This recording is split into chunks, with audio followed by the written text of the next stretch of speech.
welcome to Let's Play Legend of Zelda. This is RPGBros, I'm Sean. I am Justin. And we're playing Legend of Zelda, 1986, Nintendo. A game we both love. Yeah, so the first thing we're going to see is the backstory here. Many years ago, Prince Darkness Ganon stole one of the Triforce with power. Princess Zelda had one of the Triforce with wisdom. She divided into 8 units to hide it from Ganon before she was captured. Go find the 8 units, Link, to save her. Like how Link is in quotes there. Yeah, so pretty cool though. I mean, you get a backstory for the game, and then you see all of the items, so you kind of get an idea of what's going on and what you got to look for, even if you didn't have the manual. Interestingly though, it does tell you to look at the manual at the end of this scrolling item list. So, in case you're still confused, that's where you gotta go. It's kind of odd, yeah. This is one of the first truly immersive games where, you know, the player really feels like they are Link and they are going on an adventure. And it's kind of special, quite frankly, for the time, because games like this didn't really exist back then. You know, you could use more than 4 letters to register your name. You could, you know, customize your character in that way. And the world was so vast for the time. Like, it just seemed huge. And I think it's 256 different overworld map units. Maybe not quite that many. But it's huge. It feels huge. Yeah, it certainly did at the time. You know, I remember exploring this game and just learning about all the different secrets, and it was really a lot of fun. Really enjoyed it. Got some great memories.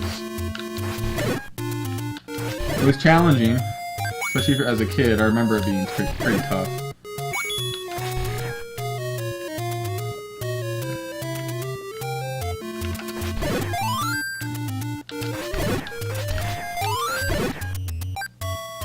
These are the first kind of little wiener guys you see in the game. The thing about this game is you would think that the enemy names would make sense, but they make no sense. Like, these guys are probably called, like, who knows? Yeah, they got... I think they might be like Octoblasters, but they're not. See, that's too simple. They probably have some weird name. Not a lack of hearts and... for Link.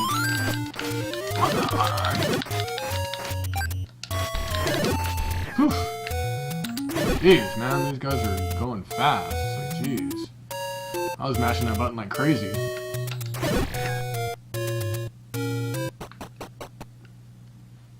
Alright, well here we are at the first labyrinth. Hopefully I get some bombs. This makes it a lot easier. I mean, as long as you have the shooting sword, it's not too bad either. Yeah. Get some rupees, level up a little bit. Well, I mean, it's kind of counterintuitive. You don't really level up, but you can get rupees so you can get new items. You don't get experience points, though. But still, one of the groundbreaking games in the action RPG genre. A lot of games follow a similar format, which is you gain items and money, but you don't gain experience points. So. Really cool game for the time, though. One of the games that made me want to play Nintendo. I remember seeing this game played for the first time. Went across the street from where we were living, and somebody was playing it at their house. Older kid, probably maybe 15 or in high school. But I was, you know, 8 years old probably, and I was hooked. I wanted to play Legend of Zelda. So those enemies are called Octorocks. That's pretty close. Those skeletons, of course, have the name. Oh, the NES manual doesn't show the skeletons. That seems a bit odd. Oh, those are just overworld characters, I see. Alright, the skeletons, Stalfos. And the bats are Vir and Keese. So Keese is the small bats, and then the guys who blow up and become bats are Keese. Or Vir. Snakes are ropes. God, this game.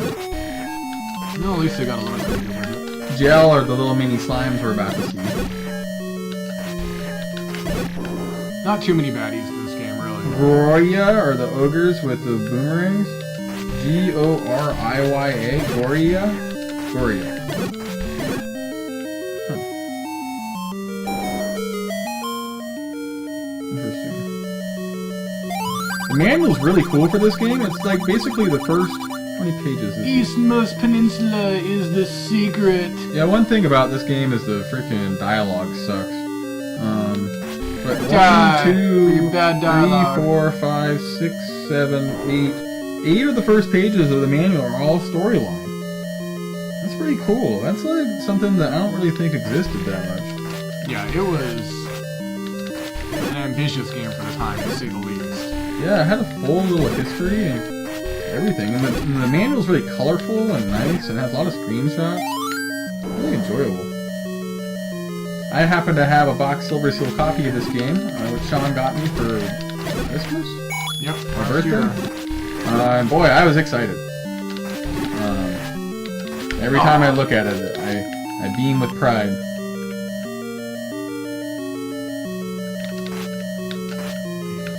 Ball. Get him. Trying. Alright. So you don't want to lose another heart. Now I got the boomerang and I can stun the enemies. So there's going to be some more of those enemies up here, but now I can stun them, so we'll be doing that. Damn it, man! If the goddamn thing would work, you see it go right through him? Yeah, it's ridiculous. Ugh. Gotta be accurate. No, it went right through him. That was a glitch. Gotta be accurate. This is bullshit. I don't think so. Had to wait for the screen to load. That's what it was. Uh-huh. Yes, dude.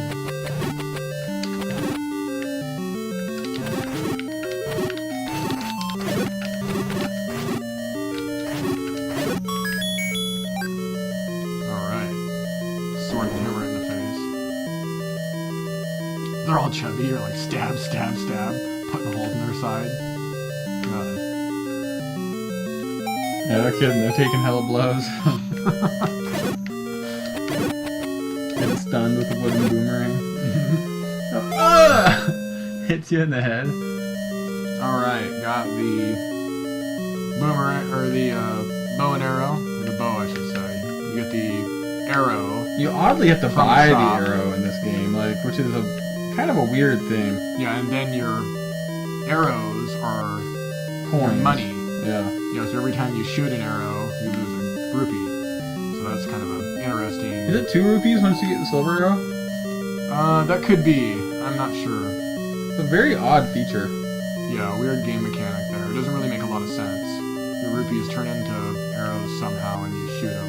And why do you have to freaking have, I just don't see why the bow doesn't come with arrows. Those guys are called wall masters. Chode masters.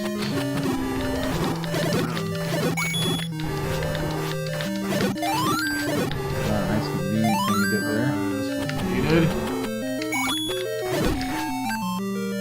Excellent. Alright, so here we go.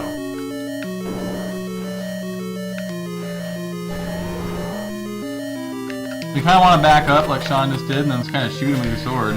Pretty much as easy as that. Dodge the little fireball, shoot with the sword. Not too challenging of a boss. Alright. Pretty easy. And that's the first level in a nutshell. You get your heart container, you get your unit of the Triforce, and you move on. Thanks for watching Let's Play Legend of Zelda. Keep those buttons moving. This has been RPG Bros. Have a good day.